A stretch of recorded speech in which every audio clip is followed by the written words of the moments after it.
Good morning mga kasisboy. Yan. Bali ngayong araw nandito ako sa apartment namin. Pakita ko sa inyo yan.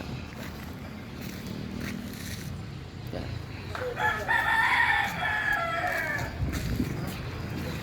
So ito yung mga pinagpalitan. Yan. Bali ngayon pinapapalitan ko ng gate. Kasi nga yan o. Palitan ko ng bagong gate ito. Yan.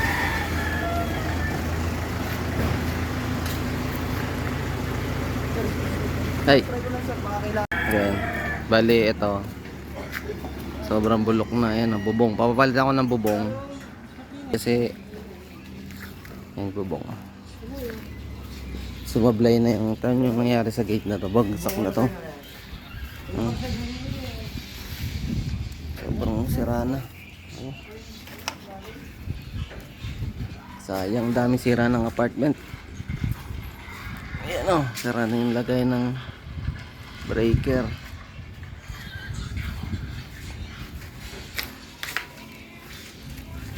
So, may-tour ko kayo dun sa loob.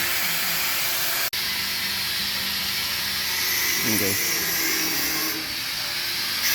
Guys, yan, dito ako sa loob ng garahe area.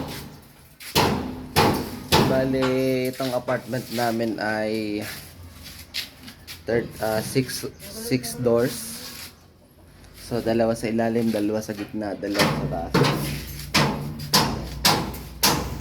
Sa katagalan na bumigay na yung gate.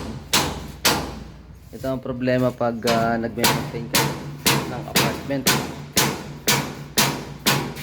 Lahat, dami nasisira. So, ito pakita ko guys yung ibang mga sira. Ito guys. Yan, lagyan ng tiles yan. Papatiles ko. Sunod. Itong unang pinto na to. Nalimutan ko susi nito. Yan, bagong patiles ko din yan. Yan, bagong patiles na tumuklap din lahat ng tiles. Ito, napalinis ko na. Yan, puro sira. Ang tiles nagkawangan. Sira ang pinto. Sira ang lababo. Walang gripo. Ayan. Disaster. Ay, sorry. Ayan, walang gripo. Ay, hirap mag-maintain ng apartment. Yan o, dami sira. Ito pa. Ang hamba at saka pinto, palitin. Wala na rin power to. Sira na rin yan sa main door. Ayan.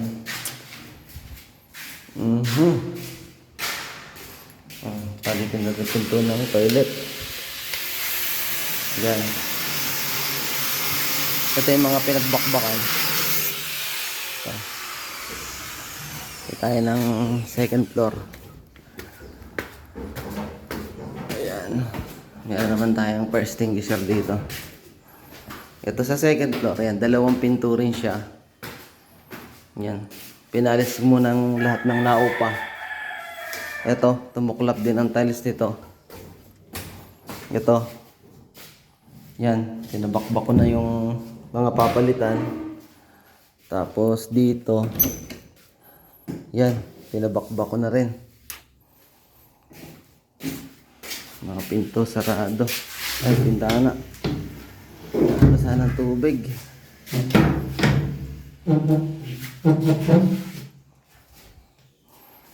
Mga gamit. Naiwan ng mga umupa. Yan. Itong toilet dito. Oh my God. Barado. Madumi. Pinto dito. Wala. Yan. Sira lahat. Nakakapanlambot. Ito yung pinakahuling umalis. Sira ang bintana. Sira lahat. Ito. Ito yung room niya. Ayan. Sira mga bintana. Pintura. Lahat ng ilaw, dala. Tapos to, yan. Sira din yung mga gamit na tira. Ito may aircon to, hindi ko na dala susi. Yan. Dugyot. Ala na eh. Sira lahat. Lababo to, barado to. Sira ang ilalim. Ang ilalim. Ito. Ito yung second floor. Dalawang pinto. Pag may nag-alagang hayop yung mga umupa, ayan. Sira, gas. Ito, bintana. Sira. Tapos dito, dahil maraming tubig, hindi namin nababantayan yung third floor. Ayan. Bakbak na yung ano. Ay, second floor. Ay, sa third floor. Ito yung third floor niya. Ayan. Ito yung unang pinto. Ayan. Sa third floor. Studio type lang to. Wala tong mga division. Yan ang itsura. Yan. Lahat ng bintana ko basag-basag. Basag-basag. Palitin ng itong view. Ayan. Kung taga Santo Tomas kayo, ayan yung view. Ito, toilet. Yan, ang ginawa nila, yan, kinatkat yung ano. Kinatkat yung tiles. So, ang tendency, nung kinatkat, yung tubig naipon sa ilalim ng flooring. So, yun yung nagiging cause ng pagkarak ng ano. Ito yung isang pinto dito sa third floor. Ayan. Ito yung view niya. Ayan yung bundok ng Makiling. Ay, yun. Medyo may harang na puno. Ito, guys. Ay. Ayan. Ayan yung view niya, oh. Ayan yung Tagaytay. Yung ganda dito, guys. Dati ako kaming nakatira dito ng asawa ko.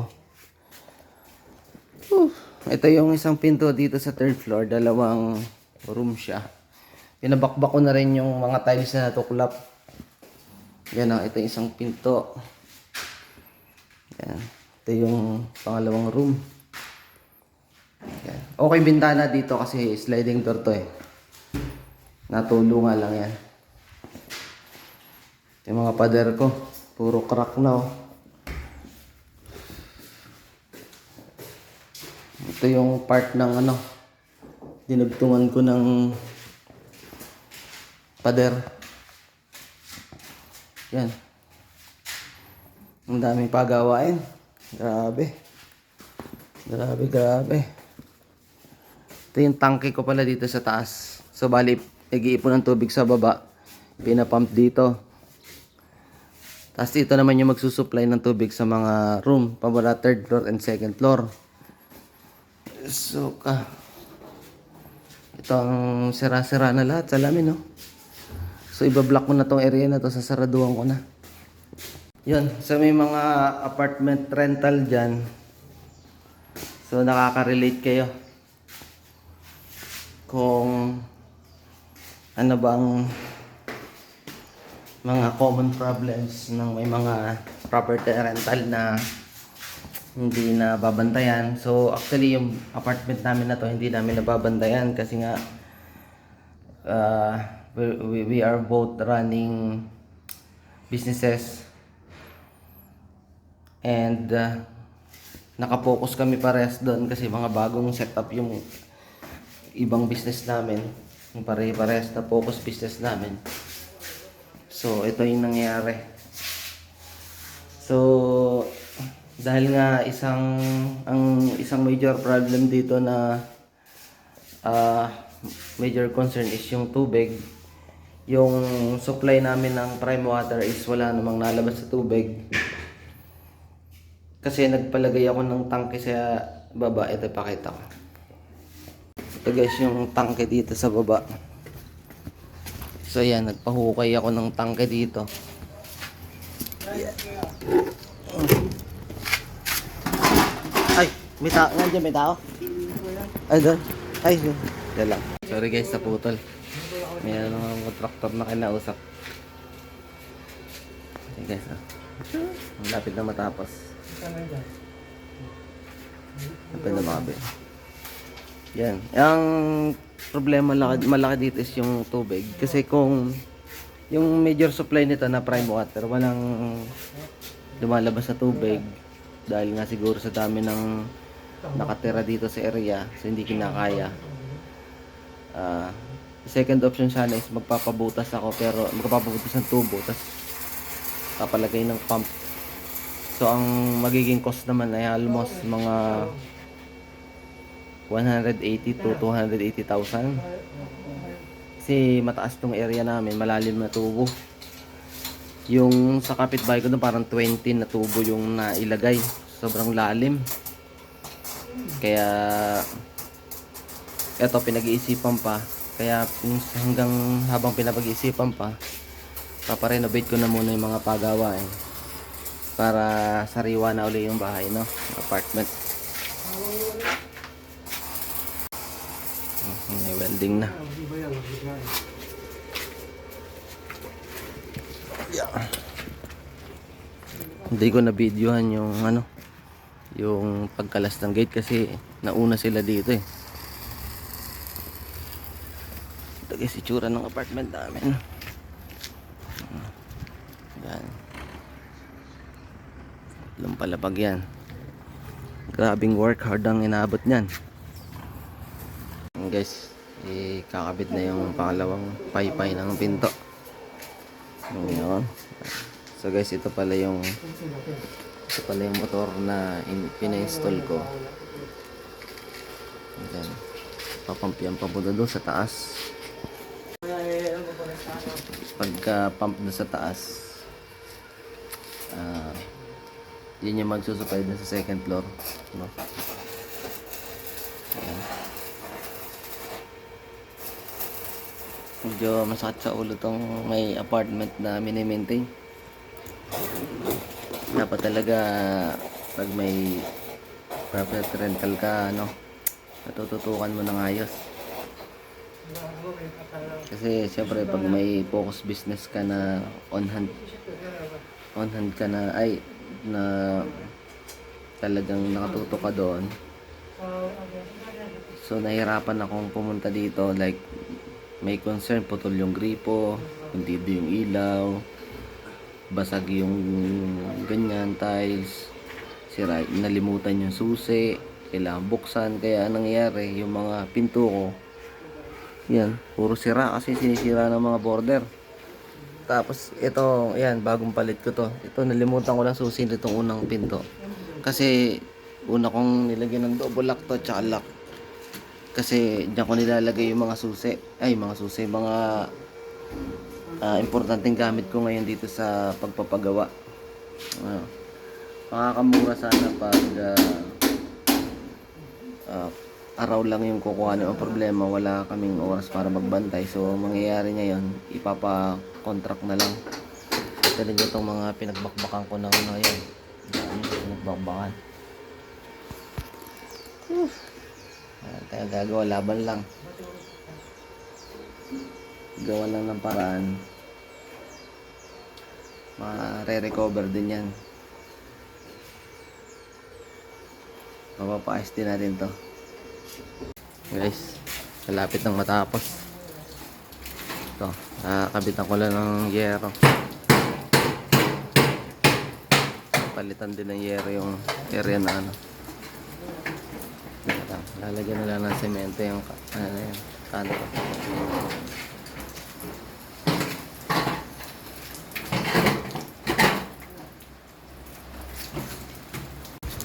Kaulan. Guys, palitan ng yero. Nabulok na yung pakapitan.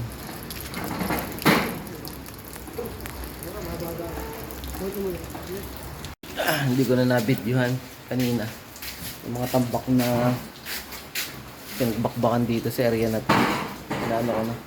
Pakakot ko na kanina na pakusapan natin yung kumpare natin na kailangan pala yun ng panambak dun sa parking niya. So yan ang ginamit. So ito yung mga sako na pinaglagyan. So sa mga susunod na mga pagbabakbakan, ito pa, hahakutin daw nila. Buti libre lang ang pahakot.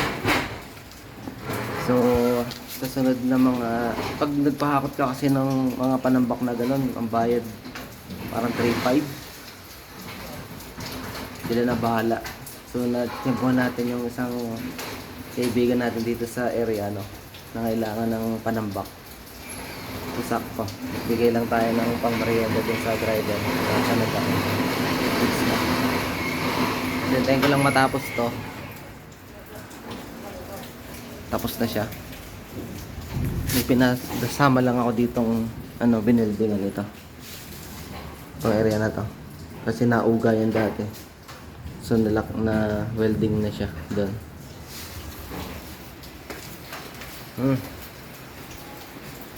Walang, konti na lang guys. Makakauwi na ako. Today is Sunday, araw ng pahinga ko dapat to.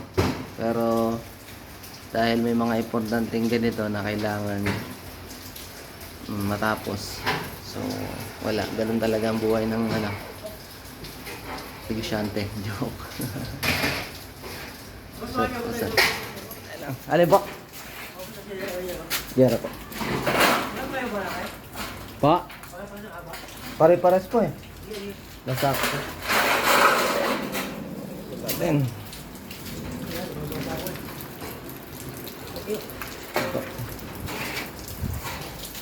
yun.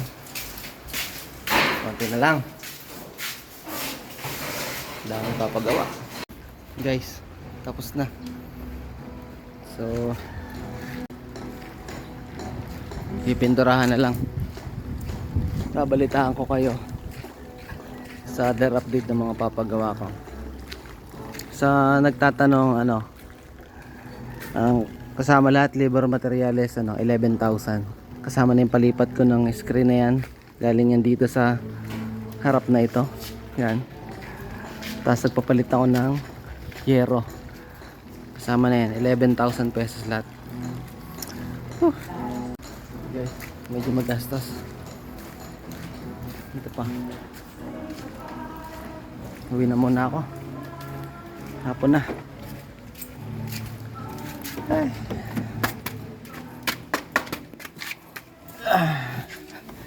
Ang makaka-relate lang dito is yung mga yung mga apartment din. Tagal kasing tagal ko hindi natutukan ng apartment. Napabayaan namin sa mga naupa. Malaking tulong naman, nakasurvive siya lalo na ng pandemic. Pero kaya yun, ang ginawa ko, pinalis ko muna yung naupa para dire-diretso yung paggawa. Yan yung mga tiles. Yun na lang yung problema. Tiles, palit ng salamin, yung salamin ng bintana, tapos repainting. So madudugo pa yung mga natitira. Pero okay lang, laban lang. See you guys, peace.